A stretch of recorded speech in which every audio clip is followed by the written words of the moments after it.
যুক্তরাজ্যে পার্লামেন্ট নির্বাচন আজ বৃহস্পতিবার নির্বাচনে তুমুল প্রতিদ্বন্দ্বিতার মুখোমুখি হচ্ছে ক্ষমতাসীন কনজারভেটিভ পার্টি এবং বিরোধী লেবার পার্টি।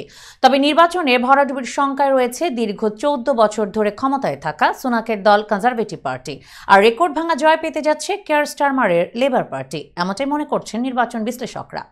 নির্বাচনী প্রচারণার শেষ দিনে কনজারভেটিভ পার্টির প্রধান ও সাবেক প্রধানমন্ত্রী ঋষি সুনাক এবং লেবার প্রধান স্টারমার প্রচারণা চালান।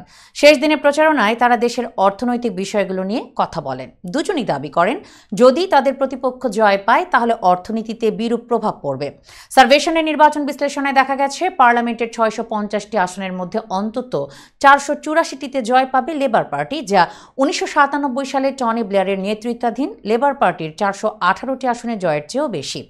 সেই সময় ব্রিটেনের ইতিহাসে সর্বোচ্চ আসনে জয়ের অনন্য কীর্তি গড়েছিল লেবার পার্টি। অপরদিকে কনজারভেটিভ পার্টি মাত্র 64টি আসনে জয় পাবে বলে জানিয়েছে সংস্থাটি। যদি এই ধারণা সঠিক হয় তাহলে 1834 সালে প্রতিষ্ঠিত হওয়া কনজারভেটিভ পার্টি তাদের ইতিহাসে সবচেয়ে কম আসন পাবে।